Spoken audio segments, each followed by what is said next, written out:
Students, welcome to my channel. And आज का topic है कॉम्प्लिकेशन ऑफ फ्रैक्चर। सो ये फ्रैक्चर टॉपिक का एक बहुत ही इंपॉर्टेंट पार्ट है, जिसमें कि यूनिवर्सिटी एग्जामिनेशन में इसका वेटेज बहुत ही हाई रहता है। लाइक 5 to 10 के मार्क्स में ये पूछता है और इसीलिए एक बहुत ही इंपॉर्टेंट टॉपिक है पढ़ने के लिए। पिछले 2 वीडियोज़ में पहले वीडियो में मैंने फ्रैक्चर को बहुत ही ईजिली वे में डिस्कस किया था। अगर आपने उस वीडियो को नहीं देखा है तो प्लीज़ उस वीडियो को पहले वॉच कर लीजिएगा, तभी ये वीडियो आपको बहुत ही क्लियरली समझ में आएगा। और दूसरे पार्ट में मैंने फ्रैक्चर हीलिंग को बहुत ही ईजिली वे में डिस्कस किया था।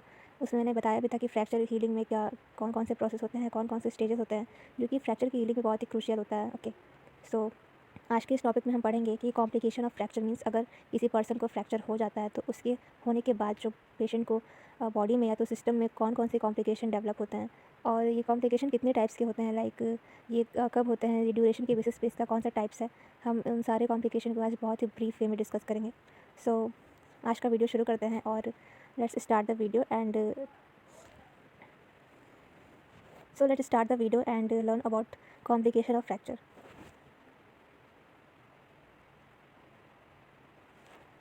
So complication of fracture can be classified into 3 major groups, okay, depending upon time and occurrence. So ये लाइन मोस्टली यही कह रहा है कि कॉम्प्लिकेशन ऑफ फ्रैक्चर को हम 3 मेजर कैटेगरीज में डिवाइड कर सकते हैं, depending upon time and occurrence. ये बहुत इंपॉर्टेंट कॉम्प्लिकेशन बॉडी में डेवलप हो रहा है तो वो अर्ली कॉम्प्लिकेशन के कैटेगरी में आता है। एंड जो तीसरी कैटेगरी है वो है late complication, means occurring long time after the fracture, means fracture होने के कई मंथ्स या ईयर्स होने के बाद जो कॉम्प्लिकेशन डेवलप होता है वो लेट कॉम्प्लिकेशन में इसको हम लोग डिफ्रेंशिएट करते हैं। कॉम्प्लिकेशन है ये भी फर्दर 2 कैटेगरीज में डिफ्रेंशिएट है। पहला है सिस्टमिक एंड दूसरा है लोकल। तो सिस्टमिक कॉम्प्लिकेशन में क्या होता है? Systemic complication in the sense कि अगर पेशेंट के बॉडी के सिस्टम में कोई कॉम्प्लिकेशन डेवलप होता है तो वो सिस्टमिक कॉम्प्लिकेशन में आता है, like circulatory system and any part of system of our body. अगर उसमें कोई कॉम्प्लिकेशन डेवलप होता है तो फिर वो सिस्टमिक कॉम्प्लिकेशन आता है। लोकल कॉम्प्लिकेशन क्या होता है? लोकल कॉम्प्लिकेशन ये होता है कि अगर फ्रैक्चर होने के बाद जो हमारा सुपरफिशियल एरिया होता है, अगर सुपरफिशियली कोई कॉम्प्लिकेशन बॉडी में डेवलप होता है फिर वो लोकल कॉम्प्लिकेशन में आता है। Okay, so let's discuss one by one each and every complication. जो सबसे पहला कॉम्प्लिकेशन है वो है हाइपोवॉलेमिक शॉक। हाइपोवॉलेमिक शॉक जो होता है ये एक तरीके की ऐसी कंडीशन होती है जिसमें बॉडी में एक्सेसिव ब्लड लॉस या तो फ्लूइड लॉस होता है, जिसकी वजह से जो हमारा बॉडी का सिस्टम है वो शॉक में चला जाता है। और ये कॉम्प्लिकेशन मोस्टली तब डेवलप होता है जब हमारा जो फ्रैक्चर होता है वो लॉन्ग बोन्स में होता है।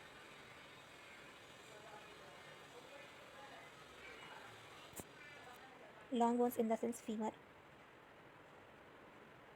And pelvic bone.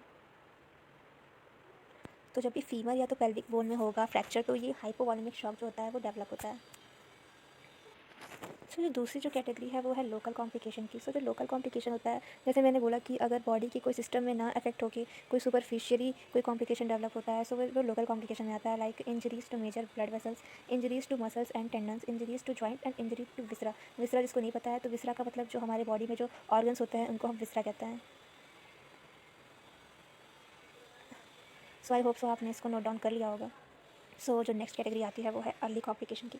Means early complication का मैंने पहले भी डिस्कस किया है। अर्ली कॉम्प्लिकेशन का सीधा यही मतलब होता है कि अगर पेशेंट को फ्रैक्चर होता है तो उसके 1 से 2 वीक्स के बाद जो कॉम्प्लिकेशन डेवलप होता है वो अर्ली कॉम्प्लिकेशन होता है। लाइक इसमें भी 2 कैटेगरी है, first one is local and दूसरा सिस्टमिक होता है। लोकल कॉम्प्लिकेशन में सबसे पहला जो है वो इन्फेक्शन है। इन्फेक्शन इन द सेंस कि अगर बोन में फ्रैक्चर होने के बाद कोई बैक्टीरियल इन्फेक्शन हो जाता है, तो मोस्टली बोन में ऑस्टियोमाइलाइटिस ही होता है, या तो अगर सेप्टिक अर्थराइटिस होता है। अगर ये 2 कंडीशंस अगर बोन में हो जाती हैं फ्रैक्चर होने के बाद तो ये भी एक अर्ली कॉम्प्लिकेशन होता है। एंड दूसरा होता है कंपार्टमेंट सिंड्रोम। कंपार्टमेंट सिंड्रोम एक तरह की कंडीशन होती है जो कि फ्रैक्चर होने के बाद डेवलप होती है। तो इसमें क्या होता है, जो हमारा जो सुपरफिशियल जो हमारा स्किन होता है और मसल्स नर्व जो होता है वो क्रशिंग फोर्स की वजह से उसका जो ब्रेक डाउन हो जाता है वो रप्चर कर जाता है। ये भी एक कंपार्टमेंट सिंड्रोम फिर जो होता है फिर वो डेवलप हो जाता है। एंड तीसरी जो कैटेगरी है वो है सिस्टमिक कॉम्प्लिकेशन की। लाइक सिस्टमिक कॉम्प्लिकेशन में अर्ली कॉम्प्लिकेशन में जो सिस्टमिक कॉम्प्लिकेशन होता है इसमें भी फर्दर क्लासिफाइड है बहुत सारी कैटेगरीज। सबसे पहला जो है हाइपोवॉलेमिक शॉक, जो मैंने पहले भी डिस्कस कर दिया है। दूसरा है ARDS, okay, acute respiratory distress, acute respiratory distress syndrome. Means इसके नाम से ही पता चल रहा है कि कहीं ना कहीं इसमें जो पल्मोनरी सिस्टम होता है वो इसमें इन्वॉल्व होता है। मीन्स अर्ली कॉम्प्लिकेशन की वजह से जो हमारा जो पल्मोनरी जो सिस्टम होता है या फिर जो रेस्पिरेटरी सिस्टम है ये उसको अफेक्ट करता है। तीसरा है फैट एम्बोलिज्म सिंड्रोम। इसमें क्या होता है कि जो हमारा जो ब्लड वेसल है उसमें फ़ैट का ऑक्लूजन हो जाता है, मीन्स उसमें फ़ैट डिपॉजिट हो जाता है।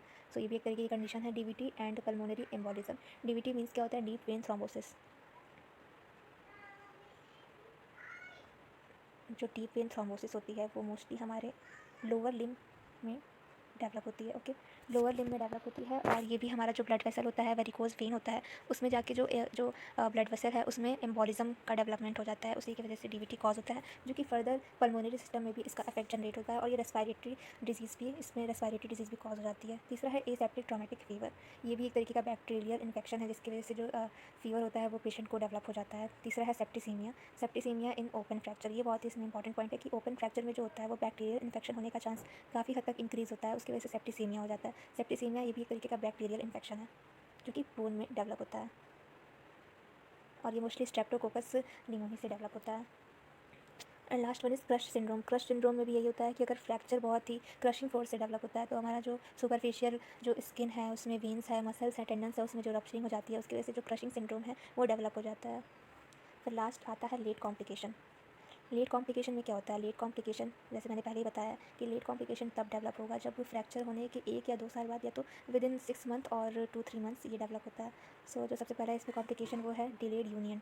Delayed union in the sense जो हमारा बोन का जो हीलिंग का जो प्रोसेस है, अगर आपने फ्रैक्चर हीलिंग के बारे में नहीं पढ़ा है तो मैंने पिछले वीडियो में इसको बहुत ईजिली वे में एक्सप्लेन किया है, प्लीज़ इसको समझने से पहले उसको ज़रूर देख लीजिएगा।